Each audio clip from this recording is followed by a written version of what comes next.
तेरा मंगल तेरा मंगल तेरा मंगल हो। तो हमने 4 बिंदुओं पर चर्चा की। पहला, हम जो दूसरों से आशा रखते हैं, हम इच्छाएं रखते हैं और अनियंत्रित इच्छाएं होती हैं, उनके कारण हमें तनाव होता है। वो पूरी नहीं होती तो हमें दुख होता है। दुख का कारण इच्छा है। दूसरा, टेंशन का कारण हमने लिया था कि सुख दुख का कारण औरों को मानना, दूसरे मेरे सुख का या दुख का कारण है, उससे राग द्वेष होता है। तीसरा कारण हमने देखा था अति संग्रह। जीवन में संग्रह है, वह संग्रह बहुत बड़े तनाव का कारण है, इसलिए साधक को बहुत संग्रही नहीं होना चाहिए। चौथा कारण हमने देखा था कि अधिकार छोड़कर कर्तव्य करें। अधिकार की पकड़ से हमें तनाव होता है, अधिकार की दौड़ में हमें तनाव होता है। पांचवा कारण हम ले सकते हैं बहुत वर्कलोड, बहुत ज्यादा काम अपने ऊपर लेना, बहुत बोझ अपने ऊपर लेना। कई लोग ऐसा समझते हैं कि हमारे बिना तो काम ही नहीं चलेगा, मेरे बिना तो घर नहीं चलेगा, मेरे बिना ये डिपार्टमेंट नहीं चलेगा, मेरे बिना खेती नहीं होगी, मेरे बिना कुछ भी नहीं होगा।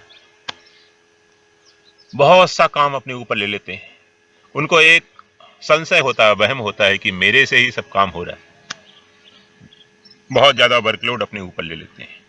ठाकुर रामकृष्ण परमहंस एक उदाहरण देते थे, आप लोग बुरा ना माने। गाड़ी के नीचे, किसान की गाड़ी के पीछे निचले हिस्से में, पिछले हिस्से में छाया में, दोपहर के समय जब वो फसल भर के लाता है, खेत से घास भर के लाता है, कोई फसल लाता है बैलगाड़ी में, तो उसका किसान का जो पालतू कुत्ता वो भी साथ साथ जाता है खेत में। स्वामी भक्त है। तो जब वो आ रहा होता है, थोड़ी घाटी होती है, तो वो ऐसा कल्पना करता है कि इस गाड़ी को मैं ढकेल रहा हूं, इस गाड़ी को मैं ढो रहा हूं। अरे ढो रहे हैं बैल, तू क्या ढो रहा है? तू तो उसकी छाया में मस्ती से चल रहा है पीछे पीछे, अपने स्वामी के साथ उससे तेरी आसक्ति है इसलिए। तो ऐसे ही अज्ञानी आदमी को ऐसा लगता है कि मैं कर रहा हूं, मेरे कारण हो रहा है, और मैं नहीं करूंगा तो क्या होगा, इसलिए उसको टेंशन हो जाता है, ये काम नहीं हुआ, ये काम नहीं। बहुत सा वर्कलोड अपने ऊपर न लें। कई व्यक्तियों को हम जानते हैं, दिल्ली में एक कॉन्ट्रैक्टर मिले थे, वो 8-10 जगह कॉन्ट्रैक्ट ले लेते हैं, बिल्डिंग बनाने का, पुल बनाने का, और भी कोई कंस्ट्रक्शन ऑफिस बनाने का, और समय पर एक भी नहीं होता। फिर उनको टेंशन होता, अरे ये काम नहीं रह गया, ये काम रह गया, ये काम रह गया, ये काम रह गया, ये काम रह गया। आपाधापी में रहते हैं, अशांति में रहते हैं, ना ठीक से भोजन कर सकते, ना ठीक से विश्राम कर सकते, ना ठीक से अपनी फैमिली को टाइम दे सकते, बच्चों को समय दे सकते। वो दौड़ते हैं, ये काम भी ले लूं, ये काम भी ले लूं, ये काम भी ले लूं, ये काम। कुछ लोग समझते हैं कि हम रातों रात अरबपति बन जाएं, खरबपति बन जाएं, करोड़पति बन जाएं रातों रात। इसलिए बहुत वर्कलोड अपने ऊपर साधक को नहीं लेना चाहिए। भगवान ने कहा है कि सर्वारंभ परित्यागी, साधक सभी आरंभों का परित्याग कर देता है। इसका मतलब ये नहीं निठल्ला हो जाता है, निकम्बा हो जाता है। आरंभ तो करता है, काम तो करता है, लेकिन सकाम भाव से अपने स्वार्थ के लिए किसी काम को वो शुरू नहीं करता है। तो सेवा के लिए वो करता है, दूसरों के भले के लिए कुछ करना है करता है, निकम्बा नहीं रहता, करता है, आलस्य में नहीं रहता है, लेकिन अपने स्वार्थ के लिए नहीं करता। क्यों? वो करेगा। छठतम शील विरत बहु कर्मा, नवदा भक्ति में रामचरितमानस में कहा। छठी भक्ति है इंद्रियों का संयम हो और बहुत से कर्मों से धीरे धीरे वैराग्य हो उसको, क्योंकि बहुत से कर्म हमारे हाथ में होंगे तो वो कर्म का परिणाम पर हमारी दृष्टि रहेगी, उनकी पूर्णता पर हमारी दृष्टि होगी, और कहीं ना कहीं वो हमारी अशांति का कारण बन जाएगा। इसलिए बहुत कर्म अपने ऊपर नहीं लेना चाहिए, बहुत बोझ नहीं लेना, जितना हो सके विनम्रता पूर्वक मना कर दो, ये काम मेरे से नहीं हो सकता, ये काम, इतना काम हो सकता है मेरे से, जितना हो सकता है आप उतना ही अपने ऊपर लें, बहुत न लें। ये होता रहेगा, हम नहीं रहेंगे तब भी होता रहेगा। ऐसा हमें नहीं रखना कि मैं ही कर सकता हूं, ये आर्ट मेरे ही पास है, ऐसा नहीं, अथवा मैं सारा कर लूंगा। ये छोटे बच्चे होते ना, बहुत सारा, माँ उसके थाली में प्लेट में भोजन डालती है, और दो और दो और दो और दो और दो, खा नहीं पाएगा उतना वो, लेकिन और दो, तृष्णा। तो इस तृष्णा ना रखें, तृष्णा से वर्कलोड ना रखें, जो हमें प्राप्त है वही पर्याप्त है। किसी संत की कुटिया में लिखा था, बड़ा सुंदर वाक्य, जो प्राप्त है वो पर्याप्त है, सेटिस्फेक्शन, उसमें संतोष, संतोषी सदा सुखी। तो बहुत वर्कलोड ना लें, बहुत तृष्णा ना रखें। एक कारण ये, तृष्णा से हमको अशांति होती है। बहुत ज्यादा असंतोष ना रखें, सेटिस्फेक्शन एक सीमा तक होना चाहिए।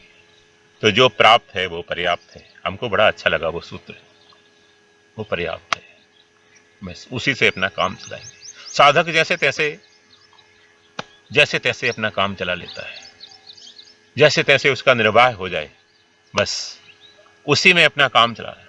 संतुष्टो येन केनचित, भगवद गीता में भगवान सूत्र देते हैं, संतुष्टो येन केनचित, येन केन प्रकारेण, जैसे कैसे ही काम चले उसी में सेटिस्फेक्शन है उसको, उसी में उसको संतोष है।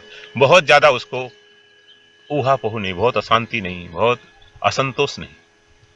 इसलिए साधक को टेंशन फ्री होना चाहता है तो उसको संतोषी होना चाहिए, तृष्णाएं छोड़नी चाहिए, बहुत ज्यादा तृष्णा न रखें। तृष्णा हो तो इसी बात की हो कि कैसे हमारी साधना बढ़े, कैसे हमारे द्वारा परोपकार हो, कैसे हमारे द्वारा परहित हो जाए, हम दूसरों के काम आ जाए, यही तृष्णा। इस वर्ष और मैं कुछ ज्यादा बड़ा करूंगा दूसरों के हित के लिए, इस वर्ष और ज्यादा कंट्रीब्यूट करूंगा।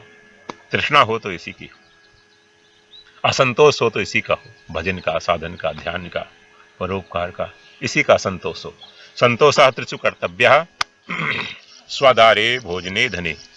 तीन चीजों में शास्त्र कहता है संतोष करना चाहिए। स्वदारे, दारा कहते हैं स्त्री को, स्त्री, पुत्र, पति, परिवार, बच्चे, ये आपको प्रारब्ध के अनुसार मिले हैं तो जैसे मिले उसी में संतोष करो।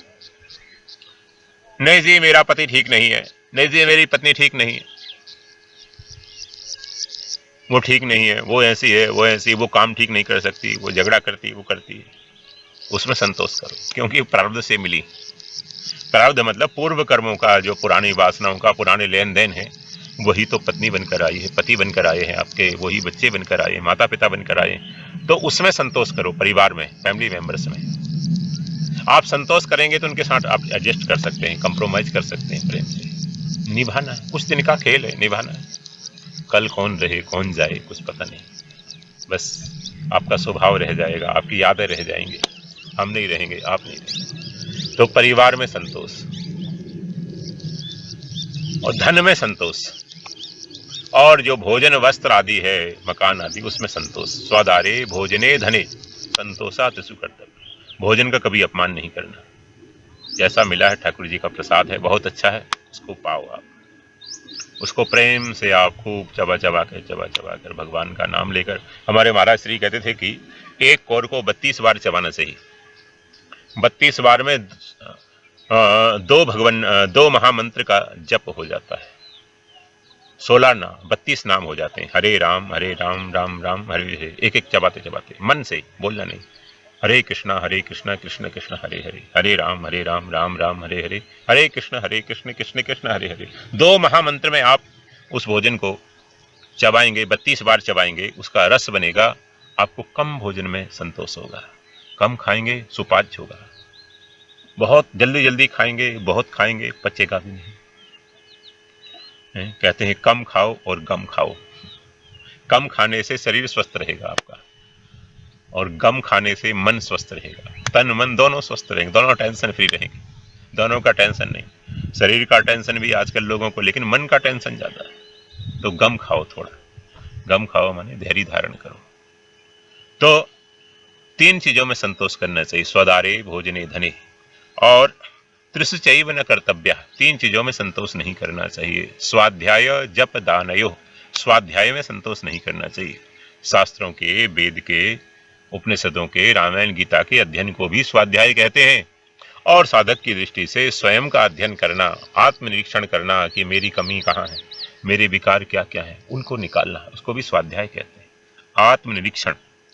तो स्वाध्याय में संतोष नहीं करना चाहिए। खूब स्वाध्याय करो, खूब स्वाध्याय करो, खूब अपने को तपाओ, खूब साधक बनाओ। स्वाध्याय और जप में, भगवान के ध्यान में, जप में, इसमें संतोष मत करो। इसमें पूरा समय लग जाए, इससे अच्छा काम है क्या? नहीं, घड़ी देख के करना है, 1 घंटे ही करना है, 1 घंटे करना, भागना है। उसमें उसमें संतोष मत करो, खूब बढ़ाओ, खूब बढ़ाओ, खूब बढ़ाओ।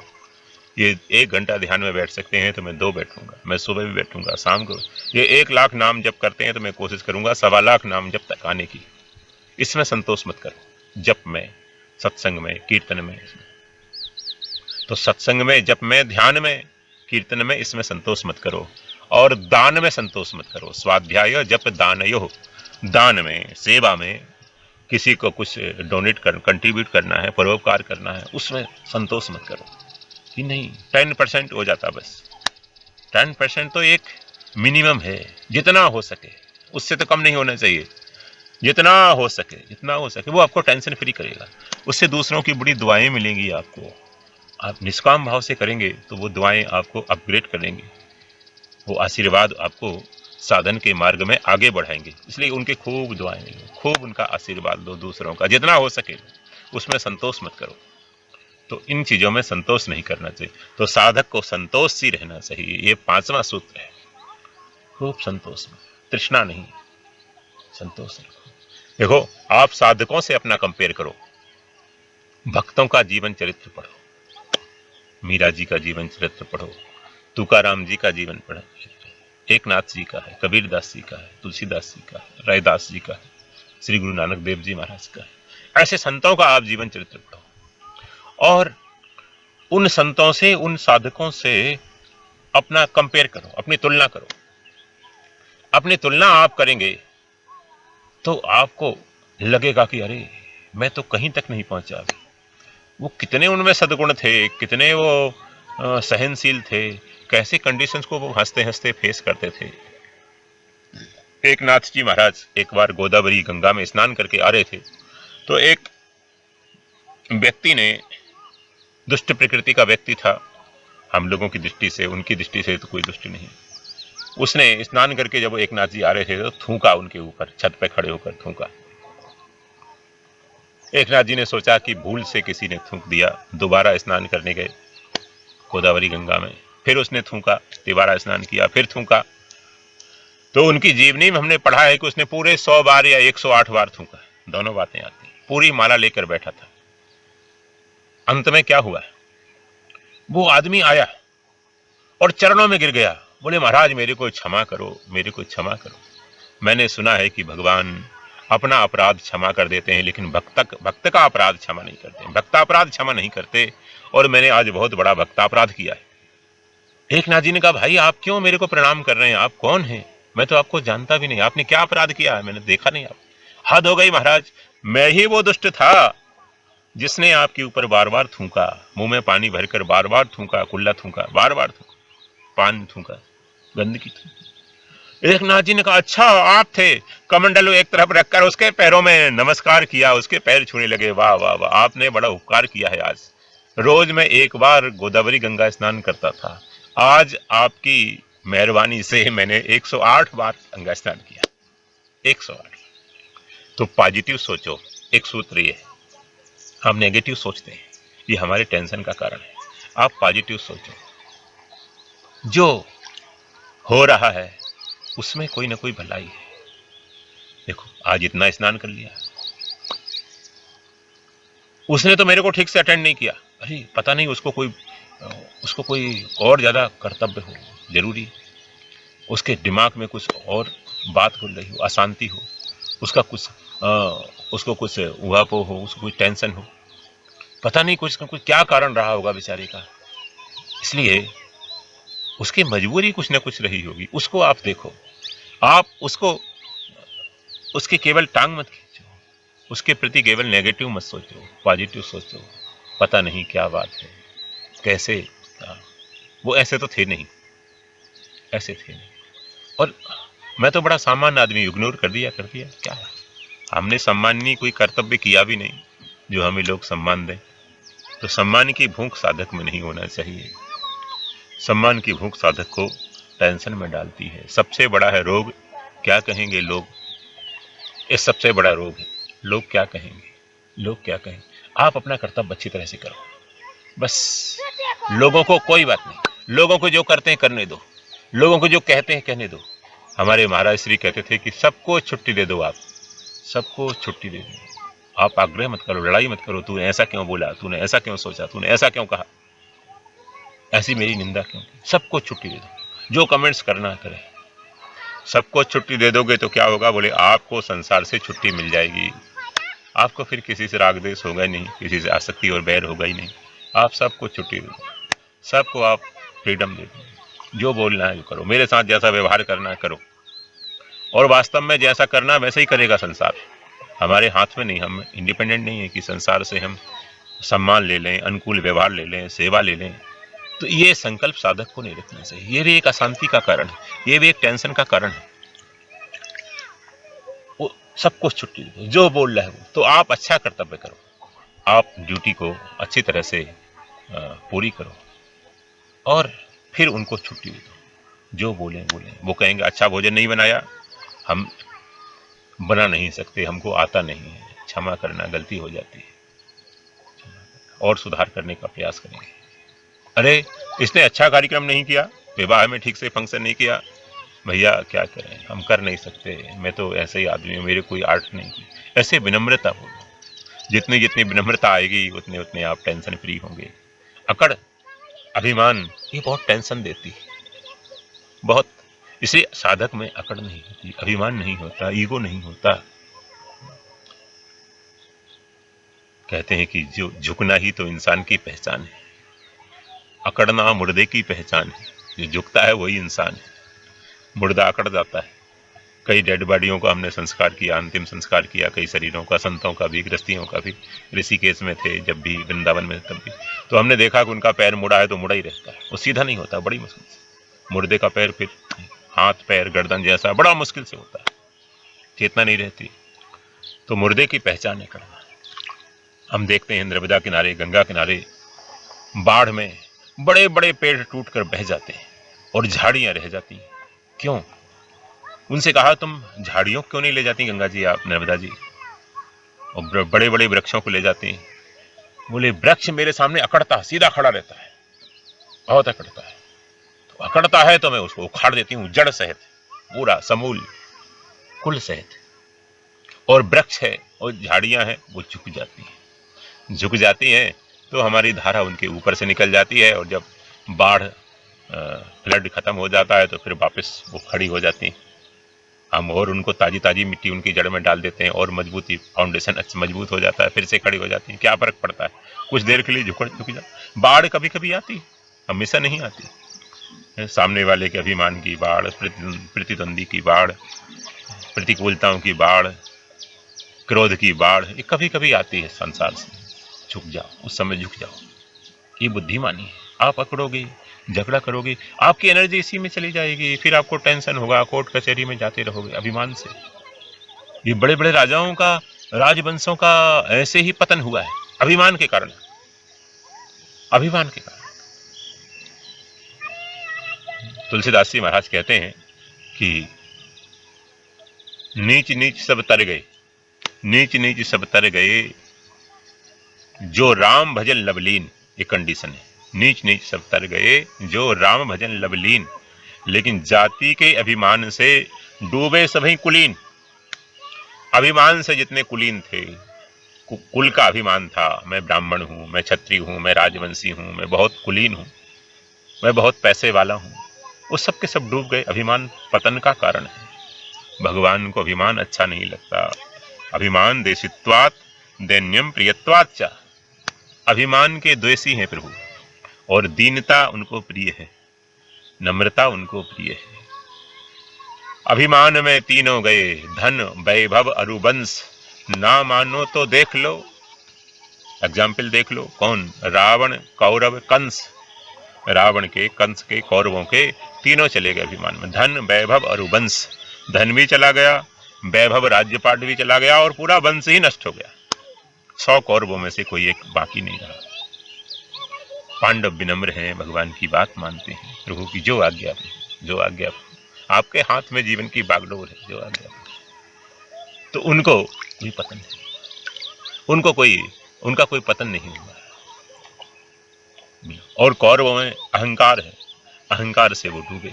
अहंकार से उनका पतन हुआ। वो बात मानते नहीं। दुर्योधन भीष्म पितामह की बात भी नहीं मानता, गुरु द्रोणाचार्य की बात नहीं मानता, कुलगुरु कृपाचार्य की बात नहीं मानता, माता गांधारी जी की बात नहीं मानता, महात्मा विदुर की बात नहीं मानता, धृतराष्ट्र की बात नहीं मानता। अभिमानी आदमी किसी की बात मानता ही नहीं।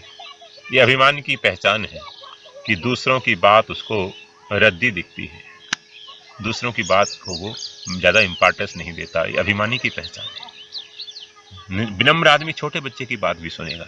हमारे महाराज श्री थे, छोटे छोटे ब्रह्मचारियों की बात सुनते थे, उनसे सलाह लेते थे।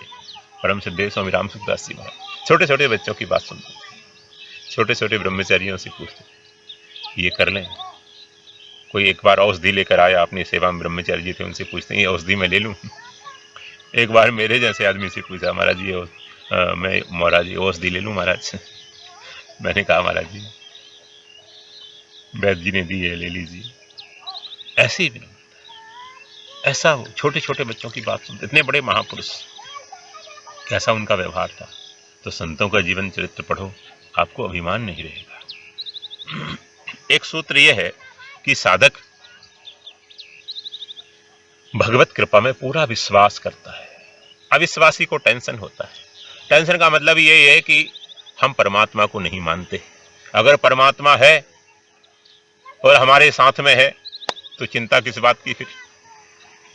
वो सर्वसमर्थ नहीं मानते, या तो आप उसको अपना नहीं मानते, सर्वज्ञ नहीं मानते,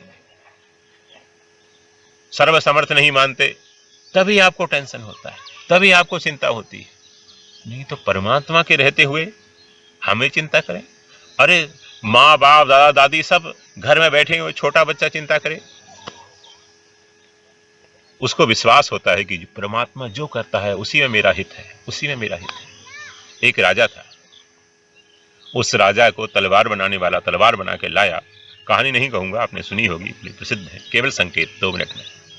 वो तलवार बना के लाया तो राजा उस तलवार को की धारा देखने, म्यान से निकाली धारा देखने लगा। तब तक थोड़ी दृष्टि उधर हो गई, कोई आया था प्रणाम कर रहा, और दृष्टि ध्यान नहीं दिया थोड़ा सा, तो वो उंगली कट गई। बहुत तीक्ष्ण उसकी धारा थी, नुकीली थी, उंगली कट गई। उंगली कट के नीचे गिर गई। जैसे उंगली कटी, मंत्री बड़े भक्त थे राजा के। मंत्री कभी भी कुछ घटना घटती कहते महाराज भगवान की कृपा हो गई। एक बार राजा की रानी का देहांत हुआ, मंत्री जी ने कहा भगवान की कृपा हो गई। राजकुमार का देहांत हुआ, भगवान की कृपा। आज जब उंगली कटी तो कहा भगवान की कृपा हो गई। राजा को बड़ा दुख हुआ। मेरे आपत्ति आती है जब जब, तब ये दुष्ट बोलता है कि भगवान की कृपा हो गई, भगवान की कृपा हो गई। सेनापति इधर आओ। जी सरकार। अरेस्ट करो इसको, मंत्री के बच्चे को, डाल दो इसको जेल में। सारे राज्य में बड़ा हाहाकार मच गया। इतना पिता के जमाने का वरिष्ठ मंत्री, इसको जेल में डाल दिया। इतना धर्मात्मा साधु पुरुष, इसको जेल में डाल दिया। देखो, मंत्री ने कहा महाराज मेरे ऊपर भी भगवान की कृपा हो गई, मेरे ऊपर भी भगवान की कृपा हो गई। कहा कैसा मूर्ख है, इसको जेल में डाल दिया। इतना सम्माननीय मंत्री था और कहता है मेरे ऊपर भी कृपा हो गई। लेकिन वो तो बोलता गया मेरे ऊपर भी कृपा हो गई, मेरे ऊपर। मंत्री जी बोलते गए और जेल में उसको डाल दिया, कोठरी। कुछ दिन बाद राजा शिकार करने को गए। राजा का जो घोड़ा था वो तेज था, शिकारी घोड़ा। सैनिकों के घोड़े आम थे। बियाबान जंगल में ले गया। उधर डाकू लोग रहते थे, चंबल की घाटी समझो।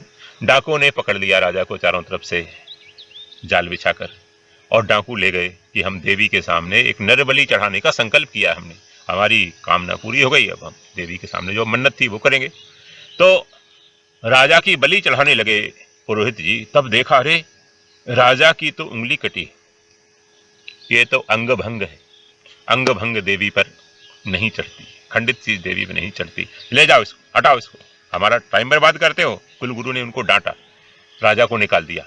जैसे राजा को निकाला और राजा रास्ते पर आया, उधर से सैनिक लोग भी ढूंढते हुए राजा को पहुंच गए। और राजा ने कहा आगे तुम लोग चलो, अब सीधे हम उस पुराने किले में जाएंगे जहां जेल है, अब अपने महल में नहीं जाएंगे। सैनिक दौड़े, व्यवस्था करने लगे, हटो हटो राजा साहब आ रहे हैं, राजा साहब आ रहे हैं। पूरा प्रोटोकॉल लगा दिया, आज कोई किसी से मिलेगा नहीं, कोई नहीं आएगा। पूरा वहां पर एक कर्फ्यू जैसा लग गया। राजा गए उस कोठरी में जिसमें मंत्री जी, उसमें ले चलो। मंत्री जी को बाहर निकाला, राजा साहब मिलने आए। मंत्री जी प्रणाम करने लगे। राजा ने हृदय से लगा लिया, राजा ने प्रणाम किया। मंत्री जी क्षमा करना, उस दिन आपने बोला था जब उंगली कटी थी कि भगवान की कृपा है। आज मेरे को पता चला, उस दिन तो मेरे को बुरा लगा था, उस दिन मैंने माइंड किया, लेकिन आज पता लगा। क्या पता लगा महाराज? मंत्री जी अगर ये उंगली नहीं कटी होती तो आज मेरा गला कटता, आज गला कट जाता। ये उंगली कटी थी इसलिए गले पर आज मेरे तलवार नहीं चली, उंगली नहीं कटी होती तो गला कट जाता। अच्छा मंत्री जी मेरे को तो पता चल गया कि उंगली नहीं कटती तो गला कट जाता, भगवान की कृपा थी उंगली कटना, लेकिन आपके ऊपर क्या भगवान की कृपा हुई? आपको जब जेल में डाला मैंने, मंत्री जी आपने कहा भगवान की कृपा हो गई। मंत्री जी ने कहा राजा ये बताइए आप जंगल में क्यों गए थे? अभी बताया ना, शिकार करने गया था मैं। तो राजा साहब अकेले क्यों गए थे? अरे अभी बताया ना कि सैनिकों के घोड़े आम थे, मेरा घोड़ा तेज था तो मेरा घोड़ा ले गया जंगल में, मेरे को जंगल में ले गया तो मैं फंस गया वहाँ और मेरे को भटका दिया और बलि की पकड़ ली। तो मंत्री जी ने कहा महाराज आपका घोड़ा तेज था तो मेरा घोड़ा कौन सा मंदा था, मेरा घोड़ा कौन सा धीमा था, मेरा घोड़ा भी तो तेज था। आज सदा की तरह हम भी साथ साथ दोनों होते शिकार कर खेलने के लिए, और दोनों एक जैसे घोड़े काबुल से लेकर आए थे, कांधार से। आज दोनों साथ में होते सदा की तरह। आपकी तो उंगली कटी थी, मेरा क्या कटा था। आज आपको छोड़ देते लेकिन मेरी गर्दन तो उड़ा दी जाती, मेरी गर्दन कट जाती। तो कृपा ये हुई भगवान की कि जब गर्दन कटने का समय आया, देखो कभी कभी समय विपरीत आता है, घबराना नहीं चाहिए, वो निकल जाता है, फेस करो उस कंडीशन को। तो गर्दन कटने का समय आया तो मेरी को 7 तालों के बीच में किले में रख दिया और मैं खूब प्रेम से भगवान का भजन कर रहा था। सारा बर्डन खत्म, सारा मंत्री पद का भार खत्म, कोई फाइल नहीं, यहाँ कोई ड्यूटी नहीं, खूब प्रेम से भगवान की गोद में बैठा था, ध्यान कर रहा था, भजन कर रहा था। यहाँ दोनों समय प्रसाद मिलता था ठाकुर जी का। और जब विपरीत समय निकला तो आपने क्षमा मांगकर पुनः मंत्री पद पे बिठा दिया मेरे को। तो ये मेरे पे कृपा नहीं है तो क्या है? तो तात्पर्य यह है कि जो होता है वह प्रभु की कृपा होती है। इस दृष्टि से उसको स्वीकार करता है साधक, भगवत विश्वासी, और टेंशन फ्री रहता है। किसी परिस्थिति में वो विचलित नहीं होता कि भगवान की कृपा है, जो हो रहा है प्रभु की कृपा है। आज पता नहीं चलेगा हमको आपको, लेकिन भविष्य में जाकर पता लगेगा कि ऐसा हुआ इसलिए ऐसा, ये नहीं होता तो इतनी बड़ी घटना और हो जाती, इसलिए भगवान की कृपा थी। किसी का शरीर छूट गया इस घटनाओं में, समझो भगवान की कृपा है। हो सकता है उसको फंगस बढ़ जाता, हो सकता है उसकी आंखें निकालनी पड़ती, हो सकता है उसके हाथ पैर काटने पड़ते। वो कितना दुख भोगता हुआ, ऐसी लाचार जीवन जीता, उनका शरीर चला गया और दुख नहीं भोगना पड़ा आपको भी, घर वालों को भी, प्रारब्ध पूरा हो गया। फिर मनुष्य जीवन मिलेगा, अगर मनुष्यता लेके गए हैं तो कल्याण कर लिया है तब तो कोई चिंता की बात ही नहीं। हम अपने स्वार्थ के लिए रोते हैं। तो जो होता है भगवत कृपा से होता है, भगवान की कृपा है उसमें, ऐसा स्वीकार करने से आप टेंशन फ्री हो जाएंगे। धन्यवाद। नारायण। आशा है आप सभी टेंशन फ्री, तनाव मुक्त होकर भगवत कृपा का अनुभव करें, अपने जीवन को सफल करें। धन्यवाद। पुनः नारायण।